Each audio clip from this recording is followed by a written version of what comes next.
ഓം സദാശിവസമാരംഭാം ശങ്കരാചാര്യമധ്യമാം അസ്മദാചാര്യപര്യന്താം വന്ദേ ഗുരുപരമ്പരാം.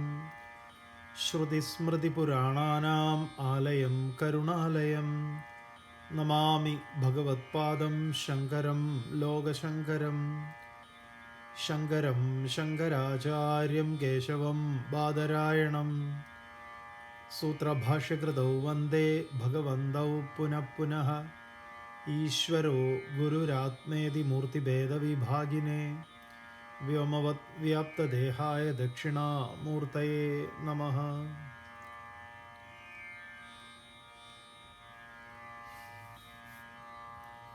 ഹരി ഓം. എല്ലാവർക്കും നമസ്കാരം. ഗീതാജ്ഞാന യജ്ഞത്തിലേക്ക് ഏവരെയും സഹർഷം സ്വാഗതം ചെയ്യുന്നു. ഭഗവാൻ അർജുനോട് പറയുന്നു, അർജുന,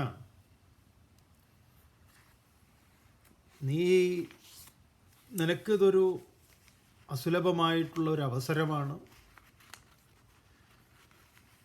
ഈ സ്വർഗത്തിലേക്കുള്ള വാതിൽ തുറന്നു വച്ചിരിക്കുകയാണ്.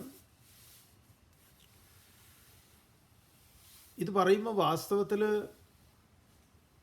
അർജുനൻ, ഇപ്പം നമ്മൾ മഹാഭാരതത്തിൽ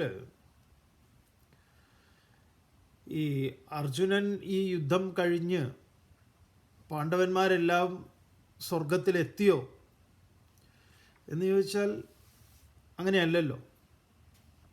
അർജുനൻ സ്വർഗത്തിൽ പോകുന്നില്ല. മഹാഭാരതം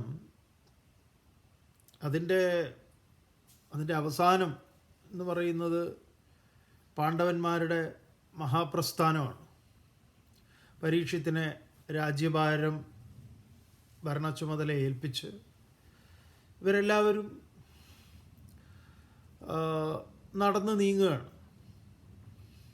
അപ്പോൾ യുധിഷ്ഠിരൻ മുന്നോട്ട് വയ്ക്കുന്ന ഒരു കാര്യമുണ്ട്. അതായത് നമ്മളൊക്കെ ചെയ്ത കർമ്മങ്ങൾക്കനുസരിച്ചിട്ട് അതിൻ്റെ ഫലത്തിനനുസരിച്ചാണ് നമ്മുടെ മുന്നോട്ടേക്കുള്ള യാത്ര ഗതി. അതുകൊണ്ട് നമ്മൾ നടന്ന് നീങ്ങുന്നു.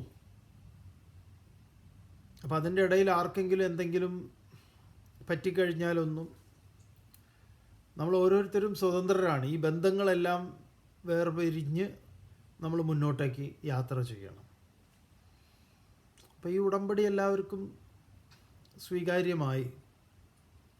നമുക്കറിയാം ഇത്. പക്ഷെ കുറച്ചുകൂടെ അറിയേണ്ട കാര്യങ്ങളും ഉണ്ട്. എന്തായാലും ദ്രൗപദി ഉൾപ്പെടെ ഈ 5 പേരും യാത്ര ചെയ്യുന്നു. നമ്മുടെ ബദ്രിനാഥിൽ നിന്ന് പിറകിലേക്ക് സ്വർഗാരോഹിണി എന്ന് പറയുന്നൊരു സ്ഥലമുണ്ട്. വസുധാര ഫാൾസ്, വെള്ളച്ചാട്ടമൊക്കെ. അങ്ങനെ നടന്നു പോകുമ്പോഴാണ് ഭീമൻ, സരസ്വതി ഉത്ഭവിക്കുന്ന അവിടെയാണ്. ഇന്ത്യയുടെ അവസാനത്തെ ഗ്രാമം മാനാഗാവ് എന്ന് പറയും. അവിടെ ഒരു ചായക്കട ഉണ്ട്. ഭാരത് ആക്രി ചായ് കാ ദുക്കാൻ എന്ന് പറഞ്ഞിട്ട് അവിടെ ബോർഡ് ഇന്ത്യയിലെ പല ഭാഷയിലും എഴുതി വെച്ചിട്ടുണ്ട്, മലയാളത്തിലും എഴുതി വെച്ചിട്ടുണ്ട്, അവസാനത്തെ ചായക്കട. അവിടെ പോയിട്ട് ഒരു ചായ കുടിക്കാനൊക്കെ എല്ലാവർക്കും ഒരു താല്പര്യമാണ്, ഒടുക്കത്തെ ചായക്കട എന്നുള്ളത്. അപ്പോൾ മാനാഗാവ്, അവിടെയാണ് വ്യാസഗുഹയൊക്കെ ഉള്ളത്. അവിടുന്ന് പിറകിലേക്ക് പോയി കഴിഞ്ഞാലാണ് ഈ പറഞ്ഞ സ്വർഗാരോഹിണിയുള്ളത്, വസുധാര ഫാളുള്ളത്. സതോപന്ത് അങ്ങോട്ടേക്ക് നടക്കണം. മിലിറ്ററിയുടെ പെർമിഷൻ മേടിച്ചിട്ടാണ് നടക്കേണ്ടത് ഇപ്പോൾ, അങ്ങനെ പോവുകയാണെങ്കിൽ. അപ്പോൾ ചുരുക്കി പറഞ്ഞാൽ അവർ അങ്ങനെയാണ് ഹിമാലയത്തിൽ ആ ഭാഗമാണ് അങ്ങനെ സങ്കല്പിച്ചിരിക്കുന്നത്. അപ്പോൾ ഭീമൻ സരസ്വതിയെ മുറിച്ച് കടക്കാൻ വേണ്ടിയിട്ട് വലിയൊരു പാറ സരസ്വതിക്ക് കുറുകെ ഇട്ടിട്ടുണ്ട്. അതാണ് ഭീംഭൂൽ എന്ന് പറയുന്നത്. വലിയൊരു പാറ തന്നെയാണ്. ആ പാറയുടെ മുകളിൽ ഇപ്പോൾ അതിൻ്റെ മുകളിൽ സിമെൻറ്റൊക്കെ വെച്ച് അതിനെ കൈവരിയൊക്കെ ചേർത്ത് വെച്ചിട്ടുണ്ട്. ഇപ്പോൾ അത് പാറയാണെന്ന് കാണണമെങ്കിൽ ഇപ്പുറത്തേക്ക് വന്ന് നോക്കണം, അപ്പോഴേ അതൊരു പാറയാണെന്ന് മനസ്സിലാവുള്ളൂ. എന്തായാലും ഇവർ നടക്കാൻ തീരുമാനിച്ചു. മുന്നോട്ടേക്ക് നടന്നു പോകുമ്പോൾ ആദ്യം ദ്രൗപദി വീഴുന്നു. ദ്രൗപദി വീണ് ദ്രൗപദിയെ എടുത്ത് പൊക്കണം എന്നൊന്നും ഇല്ല. ആദ്യമൊക്കെ ഓരോരുത്തർക്കും തോന്നിയിട്ടുണ്ട്, പക്ഷേ എല്ലാവരും മുന്നോട്ട് തന്നെയാണ്. നകുലൻ വീഴുന്നു, സഹദേവൻ വീഴുന്നു, അർജുനൻ വീഴുന്നു, ഭീമൻ വീഴുന്നു, യുധിഷ്ഠിരൻ മാത്രം. അങ്ങനെ ഈ യുധിഷ്ഠിരൻ മുന്നോട്ട് തന്നെ പോവുകയാണ്. അങ്ങനെ മൂപ്പര് ഉടലോടെ സ്വർഗത്തിലേക്ക് പോവാൻ, അത് ഇവരോടും പറഞ്ഞിട്ടുണ്ട് നമുക്കങ്ങനെ പോവാം എന്നുള്ളത്. പക്ഷേ യുധിഷ്ഠിരൻ മനസ്സിൽ സ്വയം പറയുകയുണ്ടായി, അവരൊക്കെ ചെയ്ത ഓരോരോ കർമ്മത്തിൻ്റെ ഫലമായിരിക്കാം അവരൊക്കെ സ്വർഗത്തിലേക്ക് എത്താൻ പറ്റാതെ അവർ വീണുപോയത് എന്ന് യുധിഷ്ഠിരൻ സ്വയം അഭിമാനിക്കുന്നുണ്ട്. അങ്ങനെ അവിടെ എത്തി, സ്വർഗത്തിൻ്റെ വാതിലിൽ എത്തിയപ്പോഴാണ് മൂപ്പര് ഈ നായ, ഒരു കൂടെ നായ വന്നത്. അവസാനം അവർ അകത്തേക്ക് വിളിച്ചു പറഞ്ഞു, നായയെ പുറത്ത് നിർത്തി വരണം എന്ന് പറഞ്ഞപ്പോൾ അദ്ദേഹം അവിടെ അവസാനം മൂപ്പര് അതിലൊരു കോംപ്രമൈസിന് തയ്യാറായില്ല. കാരണം എനിക്ക് കയറാമെങ്കിൽ ഇവനും സ്വർഗത്തിലേക്ക് കയറാവുന്നതാണ്, വേറെ അങ്ങനെ ഇവന് വേണ്ടാത്ത, ഇവന് നിഷേധിക്കപ്പെടുന്ന സ്വർഗം എനിക്ക് വേണ്ട എന്നൊക്കെ പറഞ്ഞപ്പോൾ ധർമ്മദേവൻ അദ്ദേഹത്തിൻ്റെ അവസാനത്തെ പരീക്ഷയായിരുന്നു എന്നുള്ള മട്ടിലൊക്കെ നായ മാറുന്നു, ധർമ്മദേവനാവുന്നു. അങ്ങനെ ഇദ്ദേഹം സ്വർഗത്തിനകത്തേക്ക് പ്രവേശിക്കുന്നു. പ്രവേശിച്ചു കഴിഞ്ഞപ്പോഴോ, അതാണ് ഏറ്റവും വലിയ കോമഡി. അവിടെ കാണുന്നത് ആരാണ്? കൗരവന്മാരാണ്. ഈ എല്ലാ കൊള്ളരുതായ്മകളും ചെയ്ത് യുദ്ധം ഒക്കെ വേണ്ടി വന്നു എന്നൊക്കെ കരുതിയിരുന്ന ഇവരാണ് അവിടെ അങ്ങനെ നിൽക്കുന്നത്. പക്ഷെ അവർക്ക് യുധിഷ്ഠിരനോട് യാതൊരു വിധത്തിലുള്ള വിദ്വേഷവും ഇല്ലാതെ, അവിടെ സ്വർഗത്തിലാണല്ലോ, അമരാവതിയിൽ അങ്ങനെയുള്ള വിദ്വേഷത്തിന് സ്ഥാനമില്ല. അപ്പോൾ അവർ വളരെ കൈകൂപ്പിക്കൊണ്ട് ഇദ്ദേഹത്തിനെ സ്വീകരിക്കുന്ന, എന്താ പറയുക, അങ്ങനെയുള്ളൊരു അതിലേക്ക് അവർ വെൽക്കം ചെയ്തു. അപ്പോൾ ഇദ്ദേഹത്തിന് ഭയങ്കര ദേഷ്യമാണ് വന്നത്. അപ്പോൾ അദ്ദേഹം ചോദിക്കുന്നുണ്ട്, അവിടെയുള്ള ദേവന്മാരോട് ചോദിക്കുക, എൻ്റെ സഹോദരങ്ങൾ എവിടെയെന്ന്. അപ്പോഴേക്കും മൂപ്പർക്ക് ഈ സ്വസഹോദരം എന്നുള്ള അത് പോയിട്ടില്ല. ഏതാണോ ധൃതരാഷ്ട്രൻ ചോദിച്ചത്, ധർമ്മക്ഷേത്രേ കുരുക്ഷേത്രേ സമവേദ യുയുത്സവാന്ന്, എൻ്റെ ആളുകളും പാണ്ഡുവിൻ്റെ ആളുകളും. ഇതേ ചോദ്യം ഇദ്ദേഹം അവിടെ എത്തിയിട്ട് ചോദിക്കുകയാണ്, എൻ്റെ ആളുകൾ എവിടെ എന്ന്. അപ്പോൾ ഇവരെങ്ങനെ ഇവിടെ എത്തി എന്നാണ് സംശയം. അപ്പോൾ അതും യുധിഷ്ഠിരന് മുമ്പേ എത്തിയിട്ടുണ്ട് അവർ. അപ്പോൾ ചോദിക്കുന്നുണ്ട്, ഇവരെങ്ങനെ ഇവിടെ എത്തി, ഇവരെങ്ങനെ ഇവിടെ എത്തി എന്നുള്ളതിന് ദേവന്മാർ കൊടുക്കുന്ന മറുപടി വളരെ രസകരമാണ്. ഈ ധർമ്മക്ഷേത്രമായിട്ടുള്ള കുരുക്ഷേത്രത്തിൽ ഇവർ മരണപ്പെട്ടു, അതുകൊണ്ട് ഇവരൊക്കെ ഇവിടെ വരാൻ അർഹരായി. അങ്ങ് നായയെ കയറ്റിയതുപോലെ ഇവരും അതിന് അർഹരാണെന്ന് പറയാം. അപ്പം അങ്ങനെയാണെങ്കിൽ ഈ അവിടെ ഇതായതാണ് ഇവർ. അങ്ങനെയാണെങ്കിൽ എൻ്റെ സഹോദരങ്ങൾ അവർ യോഗ്യരല്ലേ ഇവിടെ വരാൻ? അവരെവിടെ? എനിക്ക് അവരെ കാണണമെന്നായി. അപ്പം പറഞ്ഞു, അവരുണ്ട്, കാണിച്ചു തരാം, ഇവിടെയല്ല, മാറിയിട്ടാണെന്ന് പറയാം. അങ്ങനെ യുധിഷ്ഠിരനെ അങ്ങോട്ട് കൊണ്ടുപോയപ്പോൾ എന്താണ്, കർണൻ ഉൾപ്പെടെ ഇവന്മാരൊക്കെ നിലവിളിക്കുകയാണ്. ഉച്ചത്തിൽ ദയനീയമായ കരച്ചിലും വിളിച്ചിലും ഒക്കെയാണ് ദ്രൗപദി എല്ലാവരും. അപ്പോഴാണ് ഇതെവിടെയാണെന്ന് ചോദിച്ചു കഴിഞ്ഞാൽ നരകമാണ്, ഒരു വലിയ ഗർത്തത്തിലാണ് ഇവർ ഇരിക്കുന്നത്, ഈ ദ്രൗപദി ഉൾപ്പെടുന്ന ഇവരെല്ലാവരും. അപ്പോൾ ഇദ്ദേഹത്തിൻ്റെ ആർഗ്യുമെൻ്റ് ഉണ്ട്, ഇതൊരു വൈപരീത്യമാണ്, ഇത് ശരിയല്ല, ഇങ്ങനെയാണ്. അതുകൊണ്ട് ദേവന്മാർ ഇദ്ദേഹത്തിനെ സ്വർഗത്തിലേക്ക് വിളിക്കും, വരൂ നമുക്ക് പോവാം എന്ന് പറഞ്ഞിട്ട്. ഇല്ല, ഞാൻ അതിന് തയ്യാറല്ല, ഞാൻ ഇവരോടൊപ്പം ഞാൻ ഇവിടെ കഴിയാൻ ആഗ്രഹിക്കുന്നു, എൻ്റെ സഹോദരങ്ങളുടെ വേദന കണ്ട് എനിക്ക് വിട്ടുവരാൻ പറ്റില്ല എന്ന് പറയുന്നുണ്ട്. അപ്പോൾ യുധിഷ്ഠിരന് ഉപദേശം കൊടുക്കുന്നുണ്ട്. വാസ്തവത്തിൽ മഹാഭാരതത്തിൻ്റെ ഏറ്റവും വലിയ കാതലായിട്ടുള്ളൊരു കാര്യം യുദ്ധത്തിൽ ആര് ജയിച്ചു തോറ്റു എന്നുള്ളതല്ല. ശരിക്കും പറഞ്ഞാൽ അതിൻ്റെ അവസാന പർവ്വമാണ്, അവസാനമാണ് അതിൻ്റെ ഏറ്റവും പ്രധാനപ്പെട്ടൊരു കാര്യം. അതെന്താണ്? എന്നിട്ട് യുധിഷ്ഠിരനോട് പറഞ്ഞു അവർ, ഇതാണ്, നിങ്ങൾ വാസ്തവത്തിൽ ഈ നടന്ന് നീങ്ങുന്ന വഴിയിൽ തന്നെ നിങ്ങൾ ഓരോരുത്തരെയും ഉപേക്ഷിച്ചു. അവിടെ സ്വന്തം ബന്ധം ഇത്യാദികളൊന്നും ഇല്ല എന്ന്, അതിനെയൊക്കെ ജയിച്ച് നിങ്ങളിവിടെ എത്തി. ഇവിടെ എത്തിയിട്ട് നിങ്ങൾ ആദ്യം കാണുന്നത് കൗരവരെയാണ്. ആ കൗരവരെ കണ്ടതോടുകൂടി നിങ്ങളുടെ ഈർഷ്യ തുടങ്ങി. നിങ്ങളുടെ സഹോദരങ്ങളെ കാണണം നിങ്ങൾക്ക്. അപ്പോൾ അവിടെ ഞാൻ, എൻ്റേത്, അവർ, ഇങ്ങനെയുള്ള ഭേദങ്ങൾ നിങ്ങൾക്കുണ്ടായി. ഈ ഭേദങ്ങൾ നിങ്ങൾ ജയിച്ചിട്ടില്ല. അങ്ങനെ ഈ ധർമ്മോപദേശം കേട്ടപ്പോഴാണ് യുധിഷ്ഠിരന് സ്വയം ബോധ്യപ്പെടുന്നത് താൻ എത്രമാത്രം മൂഢനാണ്, അന്ധനാണ്, എത്രമാത്രം സംഘമുള്ളവനാണ് എന്ന്. അദ്ദേഹം അവിടെ നിലത്ത് കിടന്ന് അതിന് ക്ഷമാപണം ചെയ്യുന്നുണ്ട്. അങ്ങനെയാണ് അത് അവസാനിക്കുന്നത്. ആ ഭാഗം അവസാനിക്കുന്നത് അങ്ങനെയാണ്. വാസ്തവത്തിൽ അതാണ് അതിൻ്റെ ഏറ്റവും മർമ്മപ്രധാനമായിട്ടുള്ള ഒന്ന്. അതെല്ലാം തന്നെ അതിൻ്റെ ആധ്യാത്മികമായ സന്ദേശമാണ്. ധർമ്മപുത്രൻ എന്ന് പറഞ്ഞ ഒരു ക്യാരക്ടർ ഒരു സ്ഥലത്ത് എന്നുള്ളതല്ല. നമ്മളൊക്കെ പലപ്പോഴും ധർമ്മത്തിൻ്റെ വക്താക്കളായി ഞാൻ ധർമ്മത്തിന് നിരക്കാത്തതായിട്ടുള്ള ഒന്നും ചെയ്തിട്ടില്ല എന്ന് ധർമ്മപുത്രരെ പോലെ എപ്പോഴും പറയും. ധർമ്മത്തിനനുസരിച്ചിട്ട് മാത്രമേ ഞാൻ എന്ത് ചെയ്തിട്ടുള്ളൂ. ഓഫീസിൽ ജോലി ചെയ്യുമ്പോഴും അല്ലാത്തപ്പോഴും ഒക്കെ ഈ ധർമ്മത്തിനനുസരിച്ച് നമ്മൾ ചെയ്യുന്നവരാണെന്ന് പറയുന്ന നമ്മൾ ഒരുപാട് അധർമ്മം ചെയ്തിട്ടും ഉണ്ടാവും.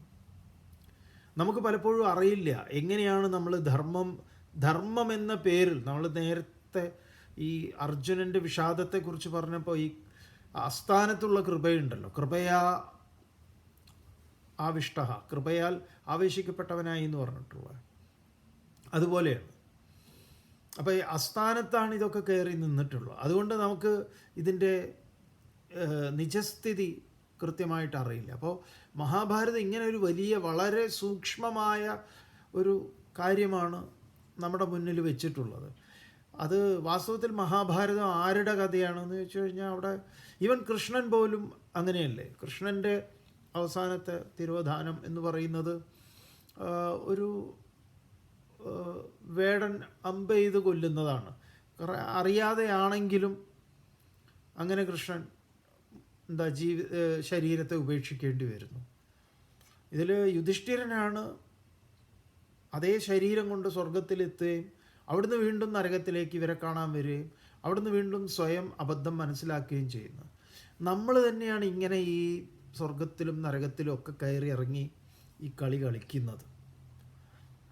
അപ്പോൾ ഇവിടെ ഈ സ്വർഗത്തിൻ്റെ ദ്വാരം തുറന്നു വെച്ചിരിക്കുന്നു എന്നൊക്കെ പറയുമ്പോൾ നമ്മൾ വിചാരിക്കരുത് ഈ സ്വർഗം എന്ന് പറഞ്ഞാൽ എന്തോ ഒരു എന്താ പറയുക, നമുക്ക് ചില ഈ ടിക്കറ്റൊക്കെ കിട്ടുന്നത് പോലെ ചിലപ്പോൾ നിങ്ങൾക്ക് എന്താ പറയുക എന്തെങ്കിലും ഈ ഓണത്തിനോ അതിനും ഇതിനോ ഒക്കെ പോയിട്ട് കടയിൽ പോയിട്ട് എന്തെങ്കിലും മേടിക്കുമ്പോൾ ഒരു കൂപ്പണിൽ നിങ്ങൾ പേരെഴുതി നിങ്ങളുടെ ഇതൊക്കെ എഴുതി ഇട്ടപ്പോൾ നറുക്കടിച്ച് നിങ്ങൾക്ക് എന്താണ് തൊട്ടടുത്ത ഏതെങ്കിലും ദുബായിൽ ഒരു 2 ദിവസം അല്ലെങ്കിൽ 3 ദിവസം എയർ ടിക്കറ്റ് ഉൾപ്പെടെ ഒരു ഹോട്ടലിൽ താമസം, ബ്രേക്ക്ഫാസ്റ്റ് ഫ്രീ കോംപ്ലിമെൻ്ററി, ലഞ്ചും ഡിന്നറും നിങ്ങൾ കയ്യിൽ നിന്ന് ചിലവാക്കണം. വേറെ കാശൊന്നും ചിലവില്ല. അപ്പോൾ എയർ ടിക്കറ്റ് ഫ്രീ ആണ് അങ്ങോട്ടും ഇങ്ങോട്ടും 2 പേർക്ക്, ഭാര്യയ്ക്കും ഭർത്താവിനും. പിന്നെയോ ഈ 3 രാത്രി അവിടെ ഹോട്ടൽ അക്കോമഡേഷൻ ഫ്രീ ആണ്. അതിൽ ബ്രേക്ക്ഫാസ്റ്റ് കോംപ്ലിമെൻ്ററിയാണ്. ബ്രേക്ക്ഫാസ്റ്റ് ആകെ നമ്മുടെ കയ്യിൽ നിന്ന് ചിലവാകുക എന്താണ്?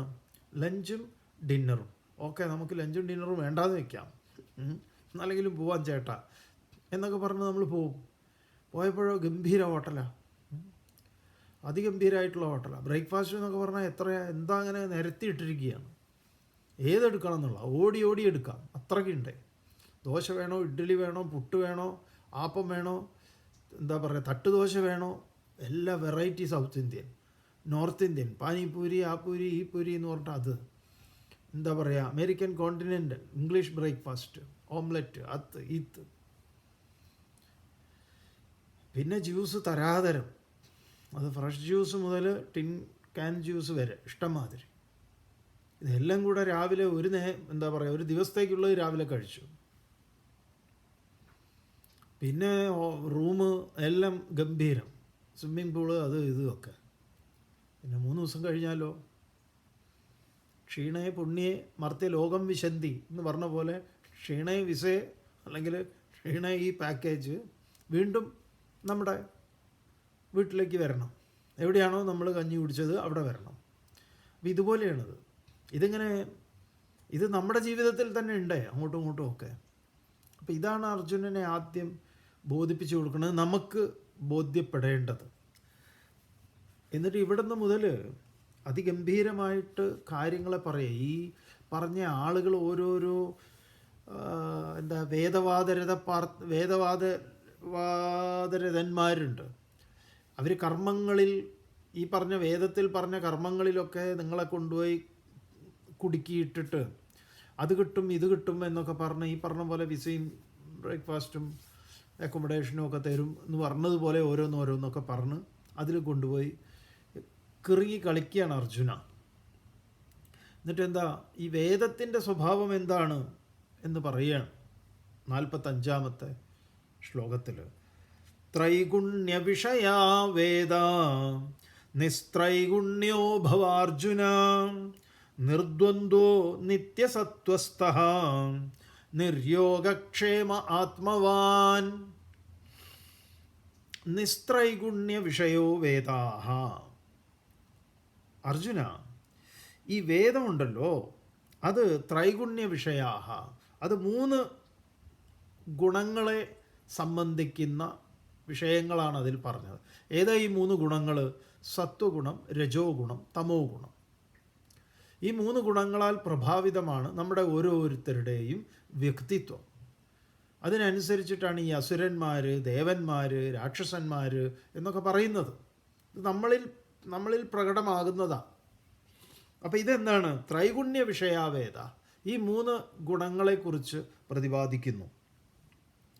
ത്വം നിസ്ത്രൈഗുണ്യ, നീ എന്താ വേണ്ടതെന്ന് പറഞ്ഞാൽ ഈ 3 ഗുണങ്ങളെയും അതിജീവിക്കുന്നവനാവണം.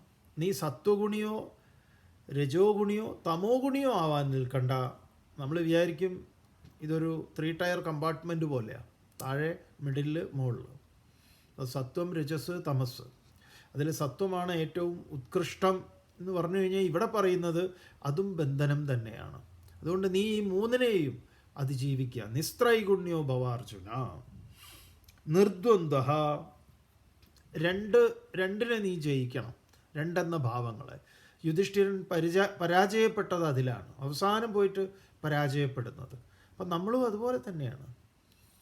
നമ്മളിൽ ഈ പറഞ്ഞ എല്ലാ ഗുണങ്ങളും അതും ഇതൊക്കെ ഉള്ള ആളായിരിക്കും. പക്ഷേ നമ്മുടെ സ്വന്തത്തിൻ്റെ ആരെങ്കിലും കാര്യത്തിൽ നമ്മൾ അങ്ങേയറ്റം ഈ പറഞ്ഞ എല്ലാ മൂല്യങ്ങളെയും ബലി കഴിക്കും. അതാണ് മഹാഭാരതം നമ്മളോട് കഥയായിട്ട് പറയുക. ഏറ്റവും അവസാനം വന്നിട്ട് നമ്മൾ ഏതിൽ പോയി നിൽക്കും? ഈ പറഞ്ഞതിൽ. അതിൽ നമ്മൾ കോംപ്രമൈസിന് തയ്യാറാവില്ല. അത് നമ്മളെ സംബന്ധിച്ച് അത് ഉപേക്ഷിക്കാൻ പറ്റാത്തതായിട്ടുള്ളതാണ്. അതുകൊണ്ട് ത്വം നിർദ്വന്ദ്വഃ, നീ ഈ ദ്വന്ദ്വങ്ങളെ അതിജീവിച്ച് നിത്യസത്വസ്ഥഃ, ഈ ഏറ്റക്കുറച്ചില്ലാതെ. നിത്യസത്വസ്ഥൻ എന്ന് പറഞ്ഞു കഴിഞ്ഞാൽ പിന്നെ അതിൽ നിന്ന് രജസ്സിലേക്കോ തമസിലേക്കോ ഇല്ലാത്ത അവസ്ഥ, മറ്റത് കയറി ഇറങ്ങിയിരിക്കും. നിർയോഗക്ഷേമ ആത്മവാൻ, യോഗവും ക്ഷേമവും, കിട്ടാനുള്ളതിനെക്കുറിച്ച് വേവലാതി, കിട്ടിയതിനെ സംരക്ഷിക്കുന്നതിൻ്റെ വേവലാതി. ഇത് രണ്ടും ഞാൻ നോക്കാം എന്ന് പറയുന്നുണ്ട് മുന്നിലേക്ക് വരുമ്പോൾ. യോഗക്ഷേമം വഹാമ്യഹം എന്ന് ഭഗവാൻ പറയും. നമ്മുടെ LICയുടെ സ്ലോഗൻ അതാണ്, യോഗക്ഷേമം വഹാമ്യഹം. അപ്പം നിർയോഗക്ഷേമ ആത്മവാൻ ഭവ, നീ എന്താണ് അങ്ങനെ ആയി തീരാൻ ശ്രമിക്കൂ. തുടർന്ന് എന്തുകൊണ്ടെന്നാൽ യാവാനർത്ഥ ഉദപാനേ സർവതഃ സംപ്ലുതോദകേ താവാൻ സർവേഷു വേദേഷു ബ്രാഹ്മണസ്യ വിജാനതഃ. അർജുന, വിജാനതഃ ബ്രാഹ്മണസ്യ, സത്യം അറിഞ്ഞ ഒരുവന്, ഇതൊക്കെ മനസ്സിലാക്കിയ ഒരുവന്, സർവത സംപ്ലുതോദകേ ഉദപാനേ, യാവാൻ അർത്ഥഃ ഭവതി. ഇതൊക്കെ അറിഞ്ഞ ഒരു ജ്ഞാനിയെ സംബന്ധിച്ച്, വേദത്തിനെ കുറിച്ചാണ് പറഞ്ഞുകൊണ്ടിരിക്കുന്നത്, അറിഞ്ഞ ഒരാളെ സംബന്ധിച്ച് ഈ നല്ല മഴ വന്നിരിക്കുമ്പം സർവ്വത സംപ്ലുതോതകെ, എല്ലായിടത്തും വെള്ളം അങ്ങനെ നിറഞ്ഞിരിക്കുക മഴക്കാലത്തെ. അങ്ങനെ ചിലപ്പോൾ ചില സ്ഥലങ്ങളൊക്കെ നമുക്ക് കാണാം, പാടം, നമ്മുടെ പറമ്പ്, അതിലെല്ലാം വെള്ളം നിറഞ്ഞിരിക്കുക. അപ്പോൾ കിണറും നിറഞ്ഞ് മുകളിലേക്ക് വെള്ളമുണ്ട്. അപ്പോൾ കിണറും അതിൻ്റെ മുകൾ ഭാഗം വെള്ളമാണ്, സർവത്ര വെള്ളമാണ്. പറയണു സർവ്വത സംപ്ലുതോതകെ, എല്ലായിടത്തും വെള്ളം നിറഞ്ഞു നിൽക്കുമ്പം ഉദപാനെ യാവാൻ അർത്ഥഃ, അങ്ങനെ വെള്ളം നിറഞ്ഞു നിൽക്കുന്ന ഇടത്തേക്ക് വേനൽക്കാലത്ത് കിണറിൽ വെള്ളം എടുക്കാൻ പോയതുപോലെ ഒരുത്തൻ പോയിട്ട് ഈ കിണറ്റിൽ പോയിട്ട് തൊട്ടി ഇറക്കാൻ നിൽക്കുമോ? എന്ത് കാര്യം? അപ്പോൾ സർവത്ര വെള്ളം നിറഞ്ഞു നിൽക്കുന്ന സമയത്ത് കിണറും നിറഞ്ഞ് ഒഴുകി മുകളിലേക്കാണ്, അതിന് മുകളിലാണ് വെള്ളം. എവിടെയാണ് കിണറിൽ നിന്ന് കാണാൻ തന്നെ പറ്റില്ല. അങ്ങനെ വെള്ളമുള്ള സമയത്ത് യാവാൻ അർത്ഥഃ, എന്തർത്ഥമാണ് ആ കിണറിനുള്ളത്? താവാൻ, അത്രത്തോളമേ വിജാനതഃ ബ്രാഹ്മണസ്യ, സത്യം മനസ്സിലാക്കിയിട്ടുള്ള ബ്രാഹ്മണന്. ഇവിടെ ബ്രാഹ്മണ ശബ്ദം ഉപയോഗിക്കുമ്പോൾ നിങ്ങൾ ഈ പറഞ്ഞ എന്താ പറയുക, ജാതി ബ്രാഹ്മണൻ എന്ന് ചിന്തിക്കുകയേ ചെയ്യരുത്. ബ്രഹ്മവിചാരം ചെയ്ത് അനുഭവപ്പെടുത്തിയിട്ടുള്ള ആൾ, ബ്രഹ്മമാർഗത്തിൽ ചരിക്കുന്ന ഒരാൾ, അങ്ങനെയാണ് ഇവിടെ പറയുക. പിൽക്കാലത്താണ് ബാക്കിയുള്ളതൊക്കെ ഏടാകൂടങ്ങളൊക്കെ വന്നുകൂടിയിട്ടുള്ളത്. അതിന് ഗീത ഉത്തരവാദിയുമല്ല. ബ്രാഹ്മണസ്യ, അങ്ങനെ ആ വിജാനതഃ ബ്രാഹ്മണസ്യ, അവനെ സംബന്ധിച്ച് സർവേഷു വേദേഷു, സർവവേദങ്ങളും അതിന് തുല്യമാണ്. അവനെന്താണ്? ഈ പൊട്ടക്കിണർ പോലെയാണ്. ഇതെല്ലാം തന്നെ അറിഞ്ഞവനെ സംബന്ധിച്ച് പ്രത്യേകിച്ച് അതിൽ പോയി കോരിയെടുക്കേണ്ടതില്ല എന്ന് പറയും. അത്രയേ ഉള്ളൂ അർജുന. ഇത് പറഞ്ഞ് ഈ 2-ാം അധ്യായത്തിലെ ഏറ്റവും പ്രധാനപ്പെട്ട ഒരു ശ്ലോകം ഭഗവാൻ അവതരിപ്പിക്കുക. ഇത് കർമ്മയോഗ ചതുസൂത്രി എന്ന പേര് പ്രത്യേകം അറിയപ്പെടുന്നു. ഇത് പ്രസിദ്ധമായിട്ടുള്ള ശ്ലോകവുമാണ്, വളരെ പ്രസിദ്ധമാണ്. ഗംഭീരമായിട്ടുള്ളൊരാശയമാണ് ഭഗവാൻ മുന്നോട്ട് വയ്ക്കുന്നത്. നോക്കാം. കർമ്മണ്യേ വാധികാരസ്തേ മാ ഫലേഷു കഥാചന മാ കർമ്മഫലഹേതുർഭൂഃ മാ തേ സംഗോസ്ത്വ കർമ്മണി. കർമ്മണി ഏവ അധികാരഃ തേ മാ ഫലേഷു കഥാചന മാ കർമ്മഫലഹേതുർഭൂഃ മാ തേ സംഗോസ്ത്വ കർമ്മണി. മാ ഫലേഷു കഥാചന. പണ്ടൊരാൾക്ക് ഇങ്ങനെ ഗീതാവാക്യം തെറ്റായിട്ട് എഴുതി മറുപടി കൊടുത്തിട്ടുണ്ടായിരുന്നു. അയാൾ സ്ഥിരമായിട്ട് കഥ എഴുതും, എന്നിട്ട് ഏതൊരു പത്രത്തിന് ഇങ്ങനെ അയച്ചു കൊടുക്കും. ശല്യം സഹിക്കുക വയ്യാതെ എന്തായാലും കാലം കുറേ ഇയാളിങ്ങനെ എഴുതുന്നുണ്ട്. ഒരു കഥ തരക്കേടില്ല എന്ന് തോന്നിയത് അവർ പ്രസിദ്ധീകരിച്ചു. അങ്ങനെ പ്രസിദ്ധീകരിച്ചു കഴിഞ്ഞപ്പോൾ മൂപ്പർക്ക് വളരെ സന്തോഷമായി. പിന്നെ അവിടെ ചെന്നിട്ട് ഇതിനെനിക്ക് ഒന്നും കിട്ടിയില്ല, കൂലി ഒന്നും കിട്ടിയില്ല എന്ന് പറഞ്ഞു. അപ്പോൾ അവിടുത്തെ ചീഫ് എഡിറ്റർ ഒരു തുണ്ട് കടലാസിൽ എഴുതി കൊടുത്തു, മാ ഫലേഷു കഥാരചന എന്ന്. കഥാരചനയിൽ ഫലത്തെ ഇച്ഛിക്കേണ്ട എന്ന്. അപ്പോൾ ഇവിടെ അതല്ല, എന്താണ് പറയുന്നത്? നിയമങ്ങൾ പറയുക. 4 നിയമങ്ങളാണ്. ഒന്നാമത്തെ നിയമം കർമ്മണി ഏവ തേ അധികാര. നമുക്ക് എല്ലാവർക്കും കർമ്മം ചെയ്യാനുള്ള അധികാരമുണ്ട്. അത് പൂർണ്ണ അധികാരം എന്ന് പറഞ്ഞാൽ സ്വാതന്ത്ര്യമുണ്ട്. അതിനുള്ള എല്ലാ വിധത്തിലുള്ള നമ്മളിൽ നിക്ഷിപ്തമാണത്. ആരും തടയാനില്ല എന്ന് പറഞ്ഞാൽ സ്വതന്ത്രമാണ് നമ്മൾ. എന്തിൽ? കർമ്മത്തിൽ. അത് ഒന്നാമത്തെ നിയമം. കർമ്മണി ഏവ തേ അധികാര. അതാണ് കർമ്മണ്യേവാധികാരസ്തേ മാ ഫലേഷു കഥാചന. രണ്ടാമത്തെ നിയമം എന്താന്ന് പറഞ്ഞാൽ മാ ഫലേഷു കഥാചന. ഒരിക്കലും നമുക്കെന്തില്ല, ഫലത്തിൽ അധികാരമില്ല. കർമ്മം എന്ന് പറയുന്നത് അത് സ്വതന്ത്രമാണ്. അത് നമ്മുടെ ഇച്ഛയിൽ നമുക്ക് ചെയ്യാം. പൂർണ്ണമായിട്ട് സ്വതന്ത്രമാണെന്ന് ചോദിച്ചു കഴിഞ്ഞാൽ അതിനൊക്കെ ചില നിയമങ്ങളുണ്ട്. അതിൽ ആഴത്തിൽ പരിശോധിക്കുകയാണെങ്കിൽ അത് വളരെ രസകരമായിട്ടുള്ള ഒന്നാണ്. കർമ്മത്തിൻ്റെ അടിത്തട്ടിലേക്ക് പോയി കഴിഞ്ഞാൽ കർമ്മം എന്ന് പറഞ്ഞാൽ ചലനം എന്നാണ്. ആ ചലനങ്ങൾ ശങ്കര ഭഗവത്പാദരുടെ ശിഷ്യരായിട്ടുള്ള സുരേശ്വരാചാര്യർ അതിനെ വ്യാഖ്യാനിച്ചിട്ടുണ്ട്. കർമ്മ പഞ്ചവിധം ബുധാഹ എന്ന അദ്ദേഹം പൂർവികന്മാരെ അനുസ്മരിക്കുകയാണ്. ജ്ഞാനികൾ പറഞ്ഞിട്ടുണ്ട് കർമ്മം 5 വിധത്തിലാണെന്ന്. ഉത്ക്ഷേപണം അവക്ഷേപോ ഗമനം ച പ്രസാരണം ആകുഞ്ചനമിതി പ്രാഹു കർമ്മ പഞ്ചവിധം ബുധാഹ. ഉയർത്തുക, താഴ്ത്തുക, വലിക്കുക, ചുരുക്കുക, പോവുക, ഗമനം. ഇത്രയേ ഉള്ളൂ. 5 വിധത്തിലേ ഉള്ളൂ കർമ്മം. ലോകത്തിലെ ഏത് കർമ്മമാണെങ്കിലും താജ്മഹൽ ഉണ്ടാക്കിയത് മുതൽ എല്ലാ കർമ്മവും ഈ 5 പ്രകാരത്തിലാണ്. ഉയർത്തലും താഴ്ത്തലും വലിക്കലും ചുരുക്കലും നടക്കലും. ഈ 5 പ്രകാരത്തിലുള്ള കർമ്മം കൊണ്ട് നമുക്ക് ചെയ്തെടുക്കാവുന്ന കാര്യങ്ങൾ എന്താണെന്ന് ചോദിച്ചാൽ ഉത്പാദ്യം, ഓരോന്നിനെ ഉത്പാദിപ്പിക്കാം. ബിൽഡിങ്ങൊക്കെ അങ്ങനെ ഉണ്ടാക്കാം, ഉത്പാദ്യമാണ്. പിന്നെ ഉള്ളത് വികാര്യം എന്ന് പറയും. വികാരപ്പെടുത്തുക, പരിണമിപ്പിക്കുക. ഇപ്പോൾ പാല് കുറയൊഴിച്ച് തൈരാക്കുക, അങ്ങനെയുള്ള അതിനെ പരിണമിപ്പിക്കുന്ന പല കർമ്മങ്ങളുമുണ്ട്, പലതിനെയും. പിന്നെ ഉള്ളത് സംസ്കരിക്കുക. ഈ ക്രൂഡ് ഓയിലിൽ നിന്നൊക്കെ പെട്രോൾ എടുക്കുന്നു, പിന്നെ അവസാനം അതിൻ്റെ ബിറ്റുമിൻ, പിന്നെ എന്താ പറയുക, കെറോസിൻ, ഇങ്ങനെ ഒരുപാട് ഗ്രേഡിലേക്ക് പോകുന്നുണ്ടല്ലോ. അത് സ്വർണം ഇതുപോലെ സംസ്കരിച്ചെടുക്കുന്നു. പലതും നമ്മൾ സംസ്കരിച്ചെടുക്കുന്നു.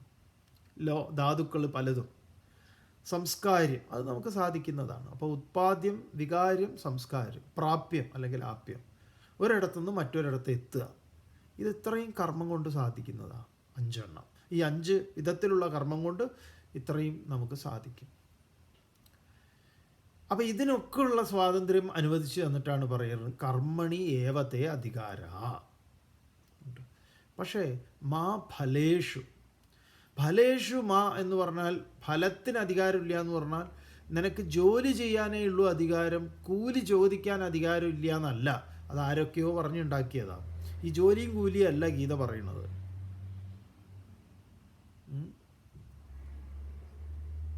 നമ്മൾ തെറ്റായിട്ട് ധരിക്കുക. ഇതൊരു നിയമമാണ്.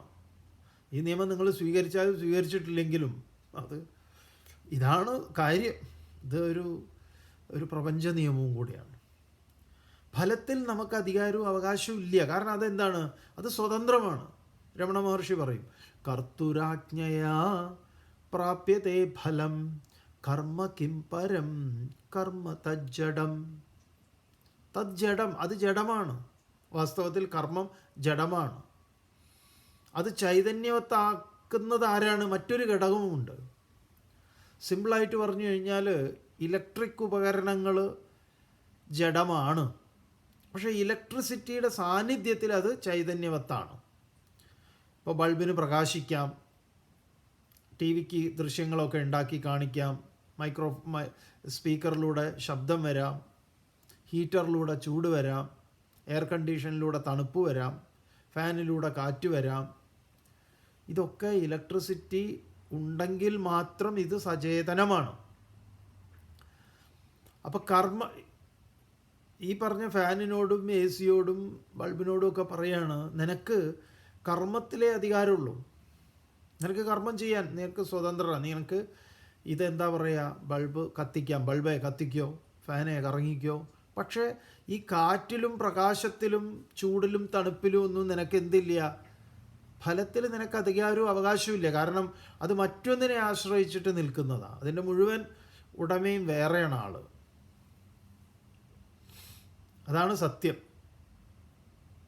ഇതുപോലെ നമ്മൾ ഓരോന്ന് എടുക്കുകയും കൊടുക്കുകയും ഒക്കെ ചെയ്യുന്നുണ്ട്. ഇതൊക്കെ ഉള്ളിലൊരു ഈ പറഞ്ഞ ഇലക്ട്രിസിറ്റി പോലെ ഒരു ഇലക്ട്രിസിറ്റി ഉള്ളതുകൊണ്ടാണ്. ഇപ്പം നമ്മൾ കഴിച്ച ആഹാരം ദഹിക്കുന്നത് നമ്മൾ ദഹിപ്പിക്കുന്നതാണോ? അല്ലല്ലോ. അത് അബോധപൂർവ്വം നടക്കുന്ന പ്രക്രിയ. അബോധപൂർവ്വം നടക്കുന്ന ഒരുപാട് പ്രക്രിയകളുണ്ട്. അതുകൊണ്ടാണ് നമ്മൾ എണീറ്റ് നടക്കുന്നത്. രക്തം പ്രവഹിക്കുന്നതും ഇതൊക്കെ കൃത്യമായിട്ട് ഓരോരോ ഇടത്ത് എത്തിക്കുന്നതും മലമൂത്ര വിസർജനാദി പ്രക്രിയകൾ ഇതൊക്കെ അബോധപൂർവ്വം നടക്കുന്ന കാര്യങ്ങളാണ്. ഓരോരോ ബോധപൂർവ്വമാണ് നമ്മൾ ടോയ്ലറ്റ് പോകുന്നത്, പക്ഷേ അത് നമുക്കൊരു ഇൻഡിക്കേഷൻ തരികയാണ്. പക്ഷേ ഇതിനെയൊക്കെ ഓരോരോ ഡിപ്പാർട്ട്മെൻറ്റിലേക്ക് മാറ്റി ചെയ്യുന്ന നമ്മുടെ ആന്തരിക ലോകത്ത് ഈ ജീവശാസ്ത്രപരമായിട്ടുള്ള നമ്മുടെ ഈ ശരീരത്തിൻ്റെ അകത്ത് നടക്കുന്ന പ്രക്രിയകൾ ബോധപൂർവമല്ല, നമ്മൾ നടത്തുകയല്ല. നമ്മളിങ്ങനെ ബോധപൂർവ്വം ശ്വസിക്കുകയല്ല. ആയിരുന്നെങ്കിൽ ശ്വസിക്കാൻ മറന്നുപോയി മരിച്ചവരായിരിക്കും ഏറ്റവും കൂടുതലുണ്ടാവുക, നമ്മളെയാണത് ഏൽപ്പിച്ചതെങ്കിൽ. അപ്പോൾ കർമ്മത്തിന് നമുക്ക് അധികാരമുണ്ട്. കർമ്മണി ഏവത്തെ അധികാര മാ ഫലേഷു. ഫലം സ്വതന്ത്രമാണ്. വിത്ത് നമുക്ക് കുഴിച്ചിടാം. അത് ഇന്നതാവണം എന്നൊക്കെ സങ്കല്പിച്ചു കഴിഞ്ഞാൽ ബുദ്ധിമുട്ടാണ്. അത് മുളയ്ക്കും.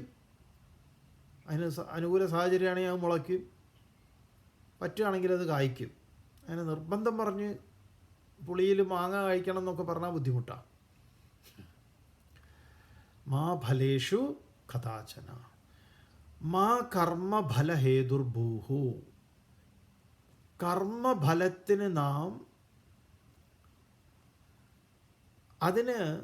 അതിനോട് വിധേയപ്പെട്ടവരാവരുത്. അതിന് രണ്ട് ഭാവങ്ങളുണ്ട്, അനുകൂലവും പ്രതികൂലവും. അപ്പം കർമ്മഫലത്തോട് അനുകൂലവും പ്രതികൂലവുമായി പ്രതികരിക്കാതെ അതിനോട് ഒരു ഉദാസീന മനോഭാവം, അതിനെ മാറി നിന്ന് നോക്കണം. സന്തോഷം വന്ന് ഹായ് എന്നും പറഞ്ഞ് തുള്ളിച്ചാടി, ദുഃഖം വന്നാൽ ഹൂയി എന്നും പറഞ്ഞ് കയറെടുത്ത് തൂങ്ങാൻ പോയി കഴിഞ്ഞാൽ ബുദ്ധിമുട്ടാണ്. അതുകൊണ്ട് മാ കർമ്മഫല ഹേതുർഭൂഹു. കർമ്മഫലത്തിന് നീ ഹേതുവാകരുത്. മാതേ സംഗോസ്ത്വ കർമ്മണി. കർമ്മം ചെയ്യാതെ ഇരിക്കുക എന്നൊരേർപ്പാട് നീ കൈക്കൊള്ളരുത്. ഇതാണ് 4 നിയമം.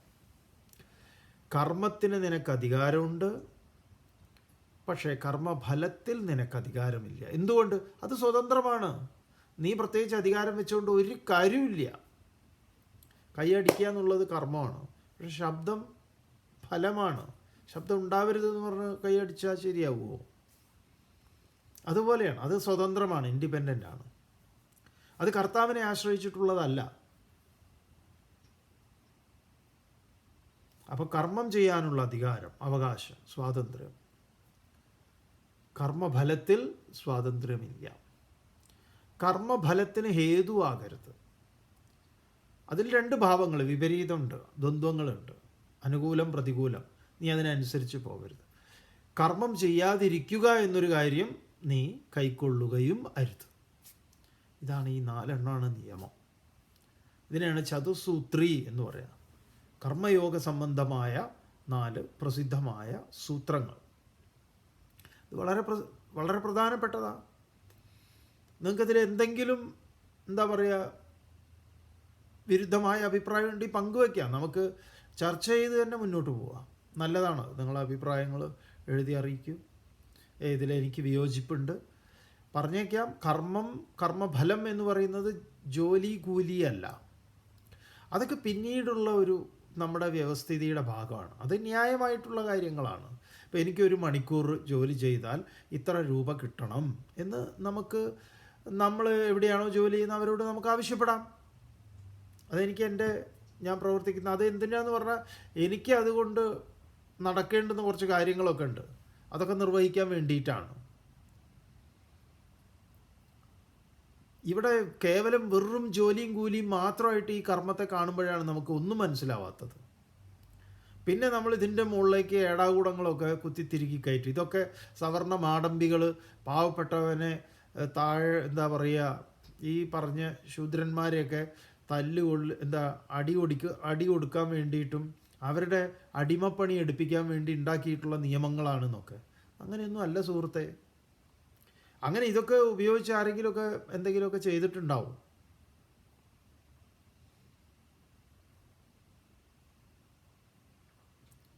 അതിന് ഇത് പഴച്ചിട്ടൊന്നുമില്ല. അതുകൊണ്ട് ഈ നിയമം കർമ്മണ്യേവാധികാരസ്ഥേ മാ ഫലേഷു കഥാചന മാ കർമ്മഫലഹേതുർഭൂഹു മാ ദേ സങ്കോസ്ത്വ കർമ്മണി. തുടർന്ന് ഭഗവാൻ പറയുന്നു, യോഗസ്ഥ കുരു കർമാണി സംഗം ത്യക്ത്വാ ധനഞ്ജയ സിദ്ധ്യസിദ്ധ്യോ സമോ ഭൂത്വാ സമത്വം യോഗ ഉച്യതേ. ഇവിടെയാണ് ഈ യോഗ എന്ന് പറയുന്നതിനെ ഏറെ തെറ്റിദ്ധരിച്ചിട്ടുള്ളത് പലരും. ഈവൻ നമ്മുടെ പ്രധാനമന്ത്രി പോലും യോഗ കർമ്മസു കൗശലം സമത്വം യോഗ ഉച്യതേ എന്നൊക്കെ പറഞ്ഞിട്ടുള്ളത് തെറ്റാണ്. ഗീതയെക്കുറിച്ച് പറയുന്ന സമയത്ത് ഗീതയിൽ അതാണ് പറഞ്ഞിരിക്കുന്നത് എന്ന് പറഞ്ഞ് നിങ്ങൾ ഈ യോഗ ചെയ്തുകൊണ്ടിരിക്കുമ്പം ഇതിനെക്കുറിച്ച് പറഞ്ഞാൽ അത് അബദ്ധമാണ്, ശുദ്ധ അബദ്ധ. എന്താണ്? യോഗസ്ഥ കുരു കർമാണി സംഗം ത്യക്ത്വാ ധനഞ്ജയ. ഹേ ധനഞ്ജയ, അല്ലയോ അർജുന. അർജുനൻ ഈ പറഞ്ഞ രാജസൂയ യാഗമൊക്കെ നടത്താൻ വേണ്ടി കുറേ കുതിരയെ തളിച്ച് കുറേ സ്വർണ്ണം അതും ഇതുമൊക്കെ ഓരോ രാജാക്കന്മാരുടെ അടുത്ത് ബലമായിട്ടും അല്ലാതെയും ഒക്കെ മേടിച്ചു കൊണ്ടുവന്നിട്ടുള്ള ആളാണ്. ധനത്തെ ജയിച്ചവനാ. ധനസമാഹരിക്കുന്നതിൽ ഫണ്ട് റൈസിങ്ങിലും എടുക്കനാ. അതുകൊണ്ട് ഹേ ഫണ്ട് റൈസറേ എന്നാണ് ധനഞ്ജയ എന്ന് പറയുന്നത്. ഈ ചിലരെയൊക്കെ നമ്മൾ കമ്മിറ്റിയിൽ ഇങ്ങനെ വെക്കുമല്ലോ, ഇന്നാളെ അതിൽ വെച്ച് കഴിഞ്ഞാൽ ഇവരെയൊക്കെ എന്തിനാ വെച്ച് ഉണ്ടായി? അവരെ കാശ് കൊണ്ടുവരും. അവർ കുറച്ചൊരു പ്രാഞ്ചിയേട്ടനാണോ ഒന്ന് പൊക്കി വെച്ച് കൊടുത്താൽ മതി. അവർ പലരോടും പറഞ്ഞ് അവരുടെ ആ പൊസിഷനൊക്കെ അനുസരിച്ച് അവരങ്ങനെ കാശ് കൊണ്ടുവരും. നമുക്ക് കാശ് വേണ്ടേ? ഭഗവാൻ, ഹേ ധനഞ്ജയ, നീ അവിടുന്ന് ഇവിടുന്നൊക്കെ ധനം കൊണ്ടുവന്നവനാണ്. നീ യോഗസ്ഥനായിട്ട് എന്തു വേണം? അതിനായിക്കൊണ്ട് സംഘം ത്യക്തുക, ഞാൻ എൻ്റേത് അവർ ഇവർ എന്നൊക്കെ ഉള്ളതിലൊക്കെ നീ എന്തു വേണം? നിസ്സംഗനാവണം. സംഘത്തെ ത്യജിച്ചിട്ട് സിദ്ധ്യ കിട്ടിയത്, അസിദ്ധ്യ കിട്ടാത്തത്, കിട്ടിയതിനെക്കുറിച്ച് സന്തോഷിച്ചിട്ടും കിട്ടാത്തതിനെക്കുറിച്ച് ദുഃഖിച്ചിട്ടും കാര്യമില്ല. അതിൽ നീ എന്തു വേണം? സമത്വത്തെ സ്വീകരിക്കണം. സമാഭൂത്വ കർമാണി കുരു, കർമ്മങ്ങളെ ചെയ്യാൻ നീ തയ്യാറാവണം. അങ്ങനെ നീ തയ്യാറാവുമ്പം അതിൻ്റെ പേരാണ് മോനെ, അതാണ് സമത്വം യോഗ ഉച്യതേ. ആ സമത്വത്തെയാണ് യോഗം എന്ന് പറയുന്നത്. ഇത്രയും പറഞ്ഞ് ഭഗവാൻ പറഞ്ഞു, മോനെ അർജുന, ബാക്കി നമുക്ക് നാളെ കാണാം. ഓം പൂർണ്ണമദഃ പൂർണ്ണമിദം പൂർണ്ണാത് പൂർണ്ണമുദച്യതേ പൂർണ്ണസ്യ പൂർണ്ണമാദായ പൂർണ്ണമേവാവശിഷ്യതേ. ഓം ശാന്തി ശാന്തി ശാന്തി.